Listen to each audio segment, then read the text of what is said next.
This is Himanshi. आज हम इस वीडियो में डिस्कस करने वाले हैं इम्पोर्टेंस ऑफ ऑर्गेनाइजिंग के बारे में।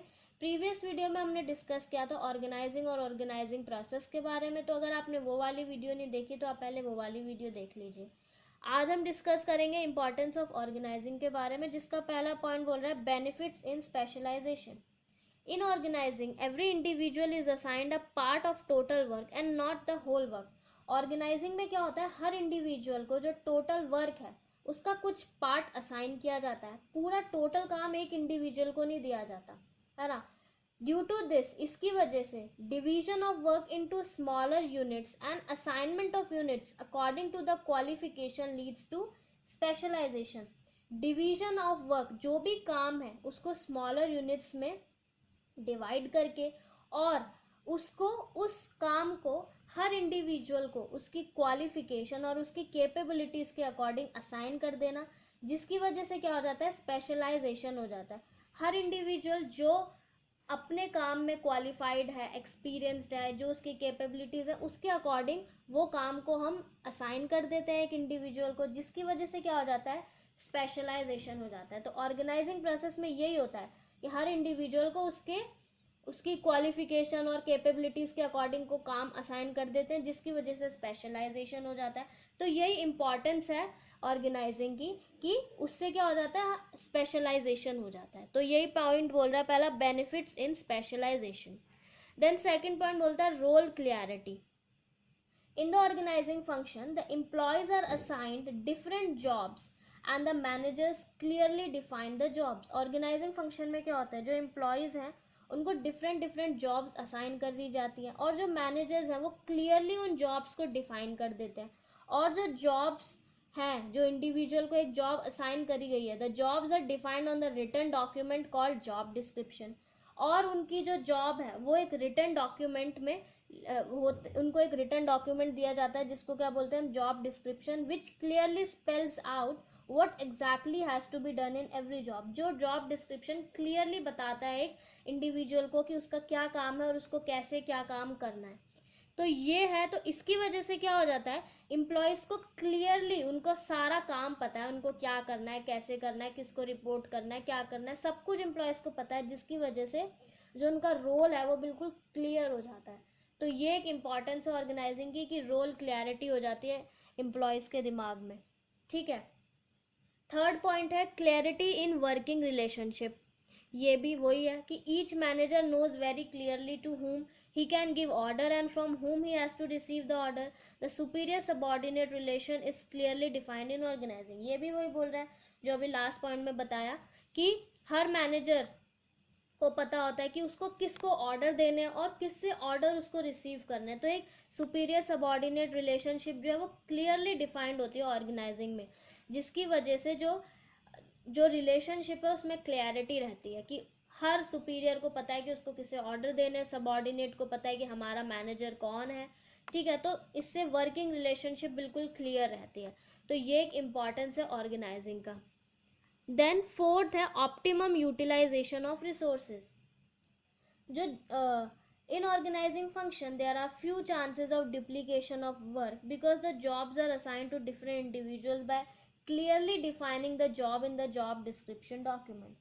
organizing function में क्या होता है, जो काम है उसकी डुप्लीकेशन के चांसेस बहुत कम हो जाते हैं। क्यों? क्योंकि जो इंडिविजुअल्स को जॉब असाइन करी गई हैं वो क्लियरली हमने जॉब डॉक्यूमेंट में लिख दिया कि जॉब डिस्क्रिप्शन डॉक्यूमेंट में हमने बता दिया कि क्या इंडिविजुअल का काम है, क्लियरली डिफाइन रहता है सब कुछ, एक क्या काम है, कैसे क्या करना है, सब कुछ डिफाइन है। तो उससे क्या होता है, जो ओवरलैपिंग या डुप्लीकेशन ऑफ वर्क है उसके चांसेस बहुत ज़्यादा कम हो जाते हैं। तो जिससे क्या होगा, रिसोर्सेज का ऑप्टिमम यूटिलाइजेशन होगा, है ना। So there are no chances that the same work is perform by 2 और मोर इंडिविजुअल्स। तो बहुत कम चांसेस है कि एक ही काम कोई 2 या 2 से ज़्यादा इंडिविजुअल कोई भी परफॉर्म करे। इससे क्या आएगा, रिसोर्सेज बिल्कुल ऑप्टिमम रिसोर्सेज का यूटिलाइजेशन होगा। ठीक है, एफिशिएंट यूज़ होगा रिसोर्सेज का। तो फिफ्थ पॉइंट है कोऑर्डिनेशन एंड इफेक्टिव एडमिनिस्ट्रेशन। ये भी वही है, in organising function the similar and related jobs and are grouped under one department which leads to unification of efforts and harmony in work। क्योंकि organising function में हमको पता है जो सिमिलर और रिलेटेड जॉब्स हैं वो एक डिपार्टमेंट के अंदर ग्रुपिंग उनकी कर दी जाती है, जिससे क्या हो जाता है, यूनिफिकेशन ऑफ एफर्ट्स और काम में हार्मनी रहती है, हार्मनी इन वर्क रहता है, जिससे क्या रहता है, एक इफेक्टिव एडमिनिस्ट्रेशन रहता है। और organizing function establishes relationship between different departments keeping in mind the coordination among different departments. तो जो डिफरेंट डिफरेंट डिपार्टमेंट्स हैं उनके बीच में कोऑर्डिनेशन रहता है कि कैसे क्या करना है। By bringing clarity in working relationship administrative efficiency empower. तो पूरी तरह कोऑर्डिनेशन रहता है काम में, डिफरेंट डिफरेंट, क्योंकि हर जो भी रिलेटेड जॉब्स हैं वो एक डिपार्टमेंट के अंदर है, तो सारे डिपार्टमेंट्स का क्लेरिफाई रहता है सब कुछ, किस डिपार्टमेंट का क्या है क्या नहीं है, सबकी ग्रुपिंग रहती है। तो इससे क्या रहता है, कोऑर्डिनेशन रहता है सारे डिपार्टमेंट्स में।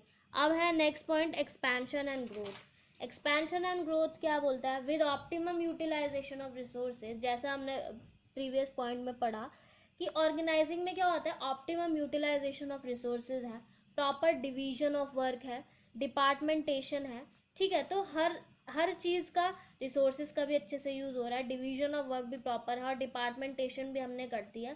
तो companies can easily meet the challenges and can expand their activities in a plan manner. तो जो कंपनीज हैं वो अपने चैलेंजेस को इजीली मीट कर सकती है और अपनी एक्टिविटीज़ को एक प्लान्ड तरीके से एक्सपैंड कर सकती है। तो जिससे क्या होगी, ग्रोथ होगी, कंपनी का एक्सपेंशन होगा। तो ये पॉइंट ये बोलता है expansion and growth of a company. तो ये एक इम्पॉर्टेंस है ऑर्गेनाइजिंग की। देन लास्ट पॉइंट बोल रहे हैं development of personnel. Delegation of authority is an important part of organization. और ऑर्गेनाइजिंग का डेलीगेशन ऑफ अथॉरिटी एक इम्पॉर्टेंट पार्ट है ऑर्गेनाइजिंग का, जिसके बारे में डेलीगेशन ऑफ अथॉरिटी एक पूरा टॉपिक है। आगे हम अगली वीडियो में, नेक्स्ट वीडियोस में, आगे आने वाली वीडियोस में हम डिस्कस करेंगे डेलीगेशन ऑफ अथॉरिटी क्या होता है, ये सब पूरा डिटेल में डिस्कस करेंगे। अभी यहाँ पे सिर्फ थोड़ा सा ओवरव्यू ले लेते हैं कि डेलीगेशन ऑफ अथॉरिटी में क्या होता है कि जो मैनेजर्स होते हैं वो, उनके पास बहुत सारा काम होता है, तो वो अकेले तो सारा काम कर नहीं सकते, तो वो क्या करते हैं, अपने काम को डिवाइड कर देते हैं डिफरेंट इंडिविजुअल्स में जो उनके अंडर काम कर रहे होते हैं, working under them according to their qualification and get the work done from them. और जो भी उनके अंडर काम कर रहे होते हैं उनसे वो काम करवा लेते हैं, उनकी क्वालिफिकेशन के अकॉर्डिंग उस काम को दे देते हैं। तो डेलीगेशन ऑफ अथॉरिटी ये एक बहुत इंपॉर्टेंट पार्ट है ऑर्गेनाइजिंग का। तो जब एक मैनेजर अपनी जो डेलीगेट कर देगा रूटीन एक्टिविटीज़ को, तो वो क्या कर पाएगा, कॉन्सेंट्रेट कर पाएगा to develop new methods and ways of performing jobs. और इससे क्या होगा, इट गिव्स देम टाइम, उनके पास टाइम भी रहेगा कि वो कुछ इनोवेटिव आइडियाज़, टेक्नोलॉजीज़, ये सब उनके बारे में उनको एक इनोवेटिव, वो मतलब उनको टाइम मिल जाएगा कुछ भी इनोवेटिव सोचने के लिए, ठीक है। तो ये था हमारा पूरा importance of organizing. Thank you so much.